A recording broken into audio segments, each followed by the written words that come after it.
How you going, everyone? Middle of summer here in subtropical Queensland. It's about 300 million degrees centigrade. I don't know what that is in Fahrenheit, but it's bloody hot.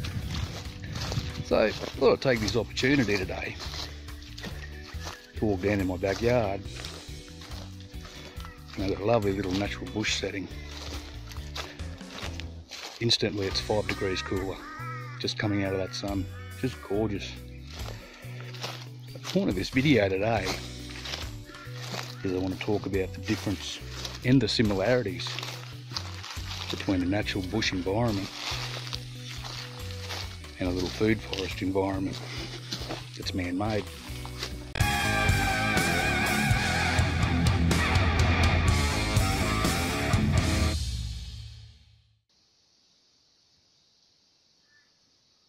So here we are,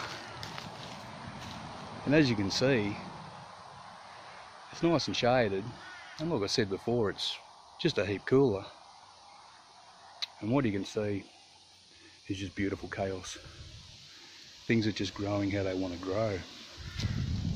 This is Mother Nature's doing. She's very good at it, absolutely effortless.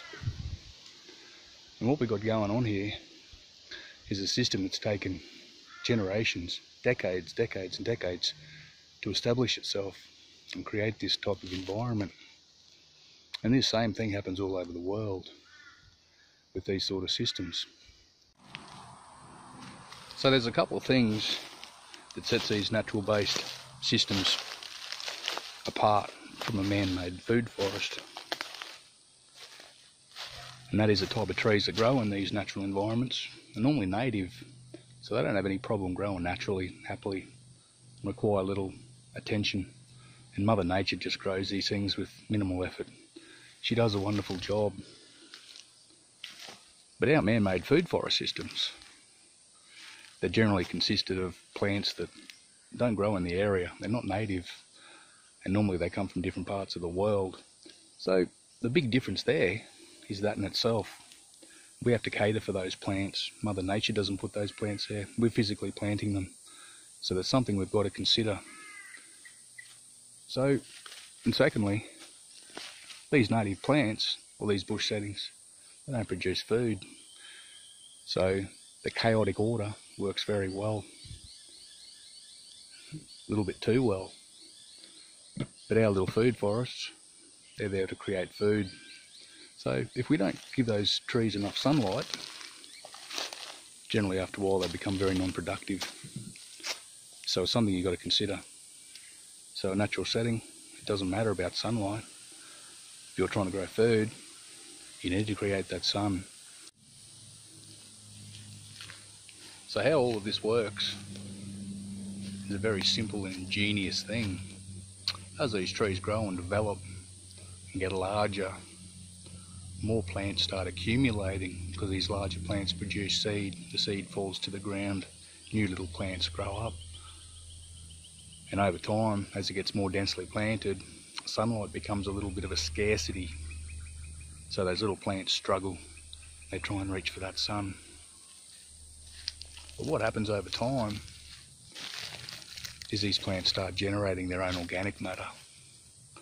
And everything that these plants produce, as far as leaves, bark, all those sorts of things, falls to the floor. And it's a continuous cycle, it constantly does it. And over time, all of that glorious organic matter on that floor starts breaking down and starts transforming that floor and starts creating a very nutrient-rich environment on the forest floor. All that organic matter powers all of this, and it's basically the same thing all over the world. As forests grow, they start to become self-sustaining.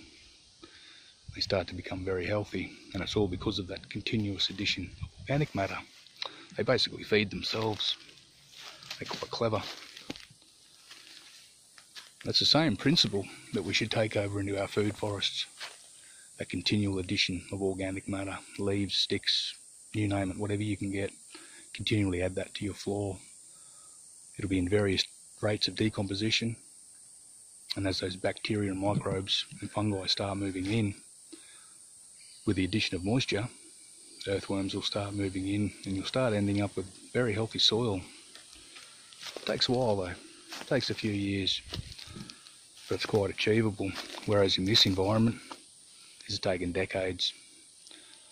So to create a human-based system, we've got the ability to speed things up a little bit, change things up, take the laws of nature and just tweak them here and there to suit ourselves so we can grow food.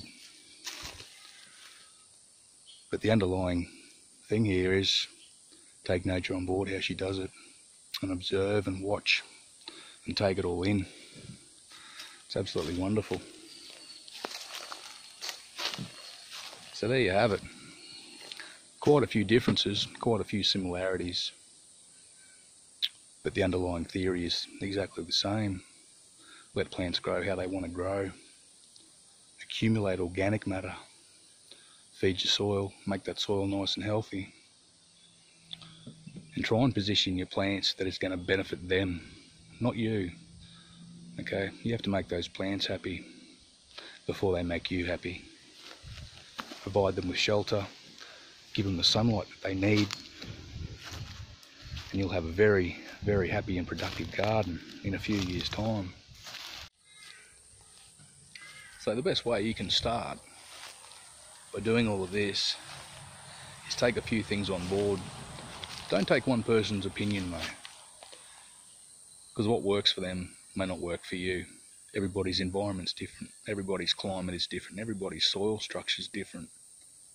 So there's got to be a little bit of experimentation from your side. You have to test things out, you have to push the boundaries, and you have to see what works. Because nature's not putting those plants there, you are. So you have to do a little bit of research in order to keep those plants happy and healthy. That's the big difference.